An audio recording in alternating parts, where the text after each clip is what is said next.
대통령을 수행하는 기자단이 몇 명인데 종전선언과 관련해 문재인 대통령의 발언을 BBC를 인용한 기사를 통해 국내 언론이 보도하고 있습니다. 문재인 대통령이 13일 남북한과 미국, 중국이 원칙적으로 종전선언에 합의했지만 북한 측의 요구로 공식 협상을 시작하지 못했다고 문재인 대통령 발언을 영국 BBC가 전했습니다. 대선이 석 달여 앞으로 다가온 가운데 문재인 정부의 가장 큰 화두는 종전선언입니다. 문 대통령이 비핵화를 위한 모멘텀이라며 종전선언을 추진하고 있는 가운데 이인영 통일부 장관까지 나서서 이 기회를 흘려선 안 된다며 종전선언 필요성을 재차 강조했습니다.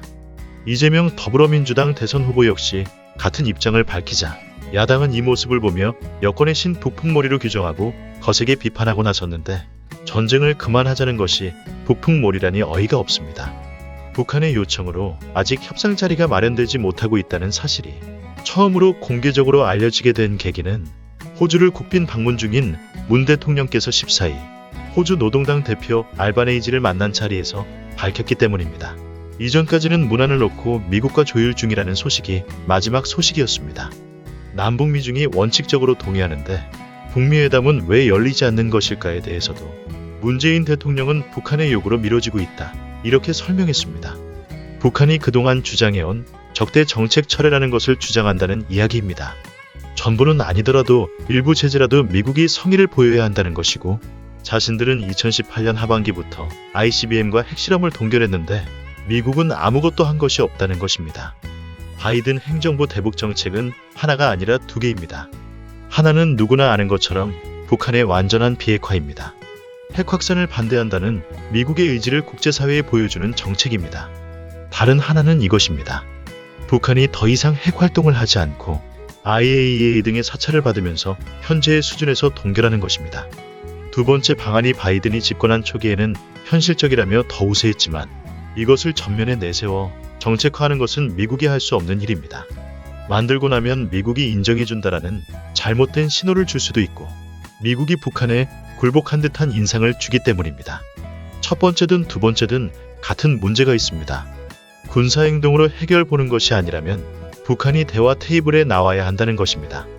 아무리 그럴듯한 그림을 만들고 실천하려고 해도 북한이 대화에 나오지 않으면 모든 것이 무용지물입니다. 대화가 늦어지면 가장 염려되는 것이 무엇일까요?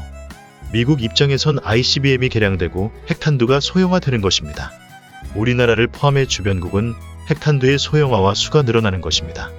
지금도 무력으로 어찌해보려면 만약의 경우를 감수해야 하고 그 만약의 경우가 발생하면 미국이든 중국이든 한국이든 일본이든 회복할 수 없는 치명상을 입게 됩니다. 미국과 중국, 미국과 러시아의 사이가 좋기라도 하면 가장 강도 높은 압박이 가능하기라도 하지만 현재 상태에서는 중국과 러시아의 협조를 구하기도 어렵습니다. 미국과 부딪힐 때마다 미국에게 무언가 제재를 당하는 나라에서 중국과 러시아는 물론 대부분 나라는 주권을 이야기합니다. 주권을 침해하지 말라고 하죠. 북한이 그 주권 침해를 들먹이면 중국과 러시아가 애매해집니다. 냉전 시대와 다르게 지금은 서로 경제적으로 인정 물적 교류로 너무 복잡하게 얽혀 있습니다. 주요국 중에서 미국을 포함하여 중국과 러시아와 교류 없이 성장은커녕 성장을 유지할 국가도 존재하지 않습니다. 중국과 러시아도 그 점에서는 마찬가지 입장에 처해 있습니다. 중국은 미국의 압박으로 내수만으로 먹고 살 수 있게 만들어 보려 하지만 중국이 그렇게 애를 쓰며 살 수는 있지만 경제 성장이나 발전, 유지 같은 단어를 포기해야만 합니다. 유엔과 미국의 제재는 물론 스스로 국경을 닫은 북한 주민의 어려움은 아마도 90년대 고난의 행군보다는 덜하겠지만 우리가 상상할 수 있는 이상일 것입니다. 행동 대 행동 외에 북한에겐 선택지가 사실 없습니다. 남북미중이 원칙적으로는 종전선언을 찬성하는데 북한이 요구 조건, 적대 행위가 아니라는 증거를 보여달라며 미국의 생필품과 관련된 제재 해제를 요구하지만 미국도 종전을 이유로 제재 해제를 검토하지 않고 완전한 비핵화가 아니면 제재 해제는 없다고 맞선 형국입니다. 북미가 협상에 앞서 치열한 기싸움을 하는 중입니다. 미국 입장에서 한반도를 보는 시각이 기존과 변하긴 했지만 대한민국 때문에 또 다른 변수가 생겨버렸습니다. 남북한 교류를 어느 정도 허용하고 북한 제재를 어느 정도 느슨하게 풀어줄 경우 급속하게 남북이 가까워질 수 있고 그만큼 위기감은 사라집니다. 갈등이 줄어든 그런 상황에서 대한민국에 미치는 영향력 감소가 미국으로선 큰 부담일 수밖에 없는 것입니다. 중국과 어찌해서 화해를 한다 해도 중국이나 러시아와는 주기적인 충돌을 피하기 어렵습니다. 지금보다 더 강력해질 대한민국이란 걸 누구도 의심하지 않는 상황에서 대한민국이 언제 어떤 상황이든 지금처럼 미국을 중시해줘야 하는데 혹여나 이것이 흔들릴까 우려를 하지 않을 수 없습니다. 이런 우려는 미국의 여러 단체에서 직접 거론하고 있습니다. 그런데 그것은 미국이라는 사회 기준으로 대한민국을 보기 때문입니다. 대한민국을 1905년처럼 대하지만 않는다면 대한민국이 미국을 먼저 버릴 일은 없을 것입니다. 협상의 진전을 보기 어려운 상황이 그래서 발생하는 것입니다.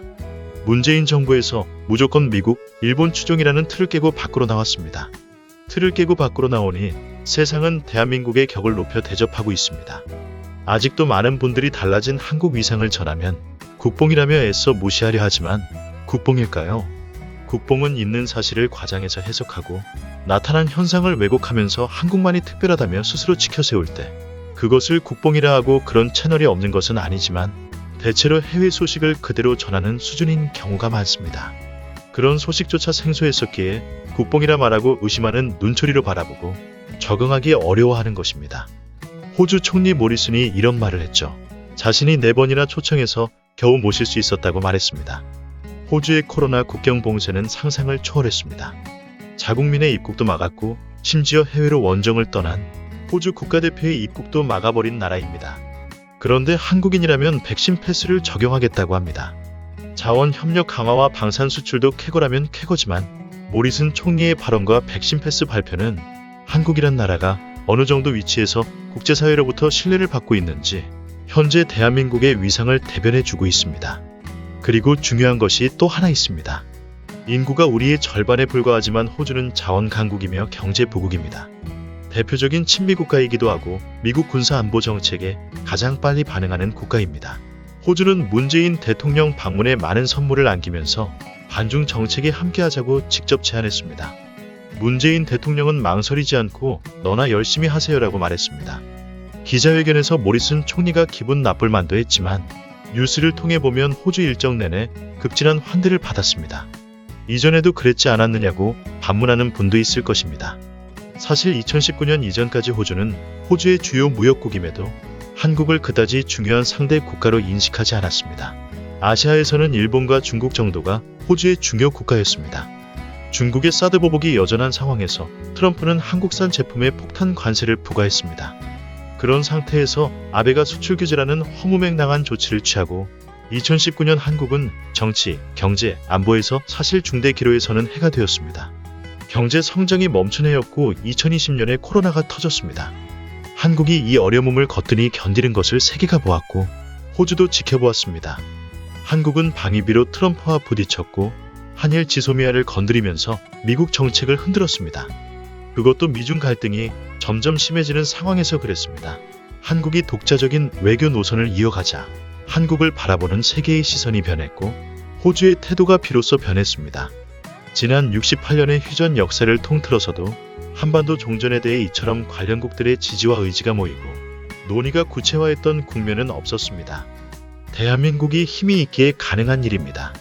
우리가 이런 기회를 그냥 흘려보낸다면 전략적 이해가 치열하게 교차하는 한반도에서 우리가 전쟁을 완전히 끝내기 위해 또 얼마나 오랜 시간을 허비하고 기다려야 할지 알 수 없습니다.